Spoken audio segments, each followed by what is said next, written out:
Hello again and welcome to one more of my videos. My name is Sofia Tsourlaki, that's for the new viewers. I am an academic of Islamic studies and a Muslim myself.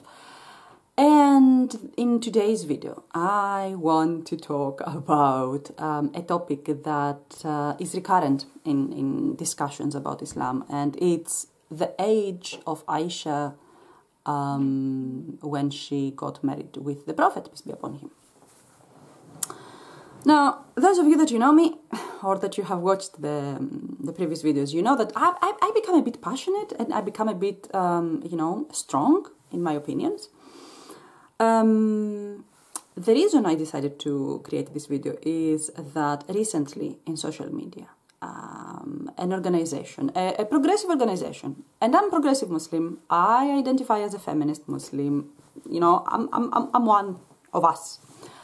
So this organization decided to put some information disputing the fact that according to Islamic history, according to Sirah, according to Hadith, according to everything that we know about Islam until today, Aisha was 6 years old when she was married, betrothed to the Prophet, and 9 years old when the marriage was consummated. So according to this post, Aisha was 19, was not 9. Now, is it an argument that I heard first time in my life? No. Is it an argument that I believe? No. So I will not talk about the details and the dispute and what historical evidence the apologist, because those people that they try to alter the age and alter the history technically, they are called apologists or revisionists. Okay. So there is no evidence, there is no historical evidence. It's all about assumptions, and this was evident. I mean, in the picture that this organization shared, it was evident. It was as we assume, we believe. Well, yeah, I can believe that elephants can flip their ears and fly, but that doesn't change history. So let me position myself on that, especially for younger Muslims, Western Muslims, and converts. Not reverts, converts. So, in my late 20s, early 30s, I struggled a lot with this topic because, yes, I'm a European person living in the 21st century. I was born in the 20th century. According to my ethics, to my standards, this was absolutely unacceptable. So I struggled a lot until I realized that my problem was, and the problem of the revisionists and the problem of the apologist is that they try to fit their own sense of ethics, their own sense of what is good and what is bad into a different era, a different society of people. We can't do that. We can't do that. And I'm trying to explain to people that you need to understand how children were being raised back then. So in the 7th century, Arabia, in the past, not only in Arabia, but we will talk about Arabia because that's the area that concerns us. In the past, children would be born and then from day one would be in constant contact with people of older age, different ages, older children, adults, elderly. And from the moment they could walk, they would be part of the household. They would help in chores, they will go out, help with animals, help with farming. There was no such thing like, oh, it's a child, it doesn't work, or is a child, needs to play with crayons and, ABC. No. Children were exposed to death, be it in a war, be it the slaughter of animals, be it the death of beloved ones. In our societies, usually we protect the children. When the grandma will die or when someone will die, we don't tell the children. We don't expose them to the funerals. That was not the case back then. You were part of the community from day one. Children were exposed to sexual acts, be it because not everyone had the luxury to have, 3-bedroom tents because back then in Arabia they had tents, okay? Or 3-bedroom houses. The same bedroom, all the family would sleep sometimes in the same bed, on the same bed. And this was even in Europe until 17th century. So when the parents will engage in the sexual act, the children would be aware. Most probably the parents will try to do it late in the night when the children will sleep. Well, let me tell you, children wake up when you don't expect them to. Beyond the family, beyond the human sexual act, animals. People were herding animals. Animals don't have sense of ethics and, oh, the child is watching, I'm not going to. No. Children or humans would mature much quicker than what they do today. Because today, when we have a child, we make sure that it's secured from sexual information or information about sex or information about death, and we group them together in ages, and then they spend half of their, until the age of 17, isolated in classrooms with their own age people, learning whatever each country's educational system believes that is appropriate for this age to learn. And then they go in the family. And within the family, they are protected, okay? They don't mature. Today's people, we don't mature in the same pace with the past. Now, beyond the level of maturity, the body, we like it or not, today, back then, puberty was the point where you were an adult. And for girls, puberty was the period, okay, the menses. And I know women, I know people today that they menstruated in an age of 6 years old, 9 years old. I personally know such cases in my village. So all of this, for them, for these people back then, they didn't have scientific documents and scientific research and gynecologists. All of these are today's notions. Back then you had your menses, that meant you ovulated, that meant the body is ready to reproduce, that meant you can have sex. It was as simple as that. And then you have arguments, yeah, but science says that the front lobe of the brain matures in your mid-20s. Really? Really? Really? Is that what science says? Thank you very much. But they didn't care about science. Even today, we don't care about science. Do you know many people out there that they waited to consummate or to have sex at their mid-20s? Because I don't know many. Excuse me. Also, this idea of child marriage, because today we call it child marriage, okay, was not unique for Arabia. I have here evidence, not evidence. I will mention some names of women of royal European families. So, Princess Isabella, daughter of Charles VI, got married at age 6 in Europe. Queen Urraca of Lyon got married at age 8. John of England, Queen of Sicily, John of England, Queen of Sicily, got married at age 11. Queen John I of Navarre married at age 11. And these are examples between the 11th and the 14th century in Europe, which is 400 years after the death of the Prophet Muhammad. So this was practiced in Europe as well. It was not unique for the Arabs. It's not that they were bad. And then the other argument is that but shouldn't the Prophet transcend the ethics of his time? And because no, before that there was that, oh, but this was a patriarchal, practice. Well, let's open a parenthesis here. So, down with patriarchy, I'm with you, and down with colonization, I'm with you. But we have reached to the point where when people don't have a counter argument, they throw these words like patriarchy, colonization, white supremacy as a means of winning an argument. Habibi and Habibti, I don't want to break your heart, but that doesn't mean that you won the argument. Okay? So yeah, the idea that this is a patriarchal idea. Yeah, it is. It is a patriarchal idea. The idea that an older man or in his 50s will marry with a 9-year-old, it is a patriarchal concept.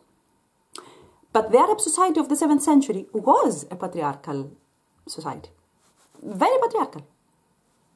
Are you trying to prove that no, Aisha was 19 because Arabs were not patriarchal? We were so feminist. So feminist. No, they weren't. You cannot distort reality. You cannot distort history to fit with your concepts of today. And the other argument was, but shouldn't the Prophet transcend the ethics of his time? No. No. The Prophet was a human. The Prophet was not an angel, was not a spirit, was not beyond the realm of humans, was a human.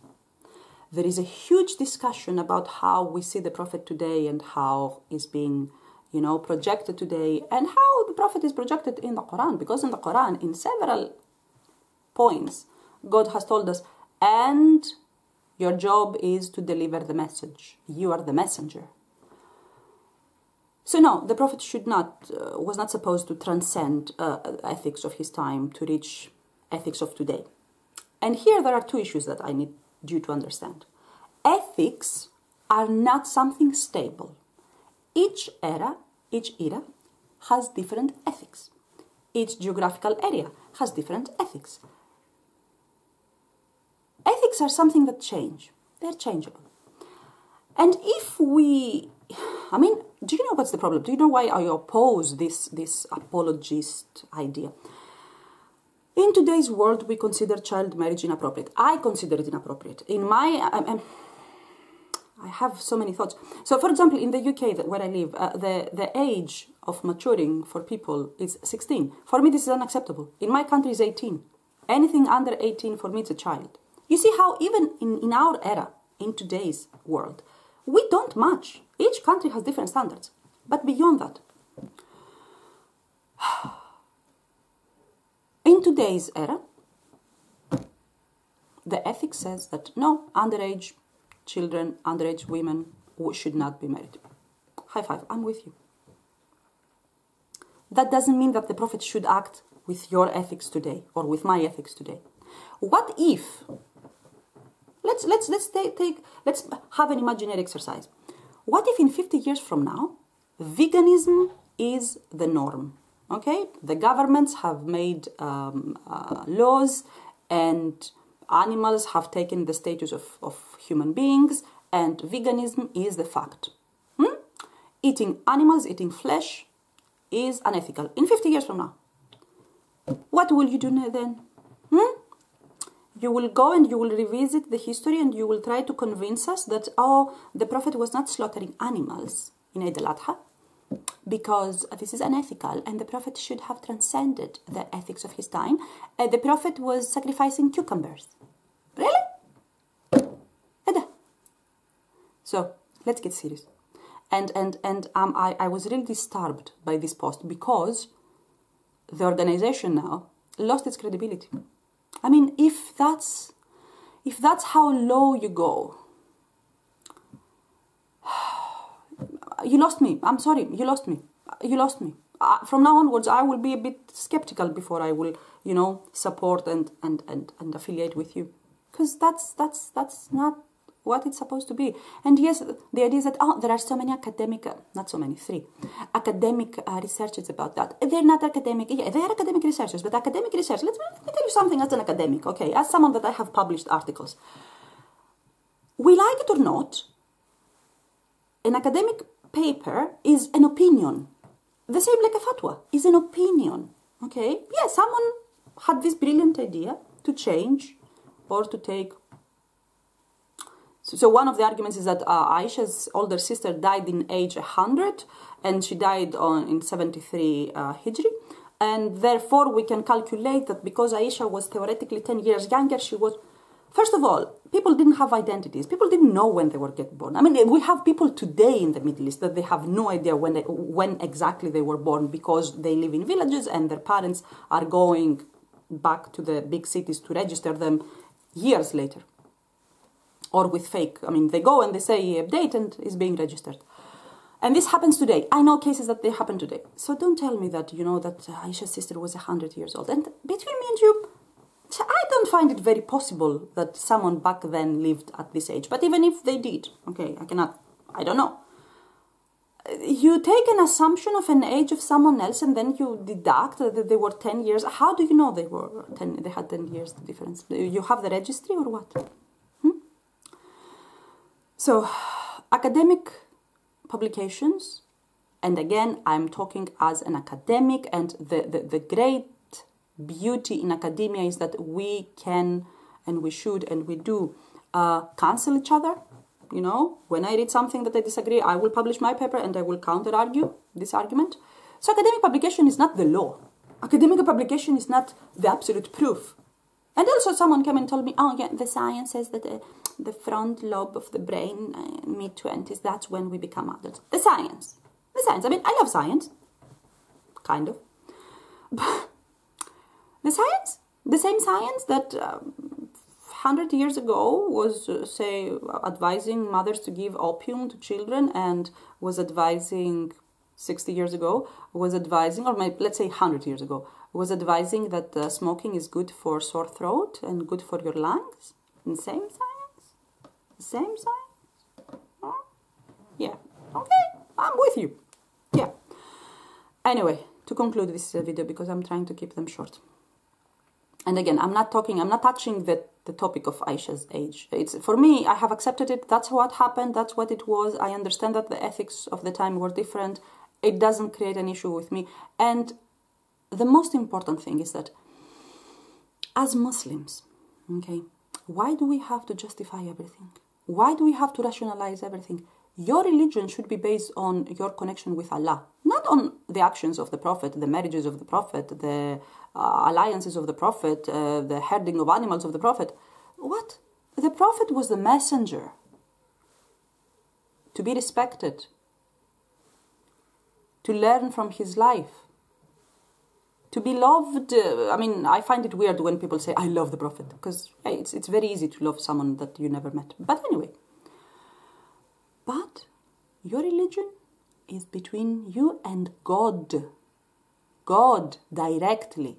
So if you have a faith crisis because of the Prophet's marriage, something is wrong with your faith. Check it. Check about that. Anyway, that is all for now. Also, don't use patriarchy and colonization and white supremacy as I won now the argument. No, you didn't. Be moderate. Know where and when to use it so that people will take you seriously. If you don't, then you lose your credibility. I'm sorry. And another thing is that, last thing. So recently, I have been called Wahhabi and Salafi because I dare to counter-argue with modernists, progressives, feminists. It doesn't mean that because we have similar ethical basis or similar, let's say, struggle, that we are all the same and we need to agree in every opinion. And it was really funny when I have the screenshot when I was called Wahhabi Salafi because I counter-argue. I laughed so much. My first thought was that, astaghfirullah, if the Wahhabis and the Salafis that know me will see that, they will burn their gelebiyas. So, yeah, peace, people. We don't have to have the same opinions, and it doesn't mean that whatever we say is correct. Okay? And I might be wrong. Maybe Aisha was 38 when she got married with Prophet. But this shouldn't be your criterion to be a faithful Muslim or not. And you don't have any reason to apologize to anyone about history. That's my opinion. That's all for today. And I will see you in one of the next videos.